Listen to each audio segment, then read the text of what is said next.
Out on a hunt for housing, but feeling overwhelmed by the soaring costs? Our next guest says there could be opportunity on the horizon. Joining us now, American Land Title Association CEO Diane Tom. Diane, what areas do you expect to bounce back this year? Well, how are you today, Taylor? We're excited to be here. And I think the areas where we expect to see some growth, it might not happen for the spring home buying sale, that season that's just around the corner. But I would say by the end of the year, we hope the rates will go down. We know that there's housing stock availability is always going to be a big issue.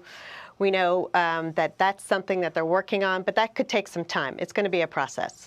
Diane, how long does the renting crisis go on? As people are not buying homes, there's more demand for rentals. The prices have shot up and made it difficult for some people to even be able to rent comfortably. You know, there's got to be sort of a tipping point where people can put a roof over their head comfortably.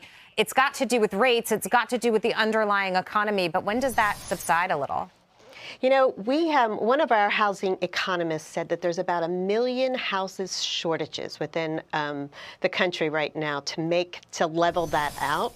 So it's not going to happen overnight, but the rates going down, you know, right now we're probably about a percentage down from last October. I know things have been up and down over the last few weeks, but things are moving in the right direction. And we are really cautiously optimistic that by the end of the year, with rates being somewhere between the high fives and the mid sixes, that we'll start to see a lot of movement. That we know a lot of folks are rate locked. During the pandemic, a lot of people were able to get in at rates at a really low 2%, 3%, and that's probably not going to change. But there are a lot of people who, you know, life happens, people move on, families get bigger. So I would say by the end of the year, we should start to see a lot of movement, and a lot of those first-time home buyers will have access. I want to move into the commercial space. How concerned are you about the fears that we keep hearing about CREs? I think it's very legitimate. I think in the commercial real estate, it's the highest vacancy rates in the longest time, in over 20 years, at 14%. And I think a lot of these leases are long leases that we haven't seen them come out.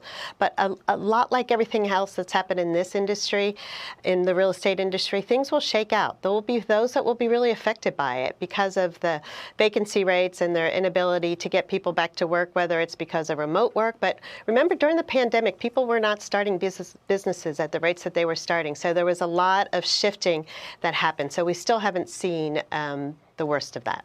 Diane, real quick, if you're somebody who has the money but you don't want to buy because mortgage rates are high, some people are saying go ahead, dip your toe in because the prices are low, then you'll just refinance when the rates come down. Is that a risky strategy? It's not. I think, you know, at this stage, you know, we did it ourselves, my husband and I think the rates are going to come down. It's just a matter of when. It's not going to happen as soon as we want it to happen.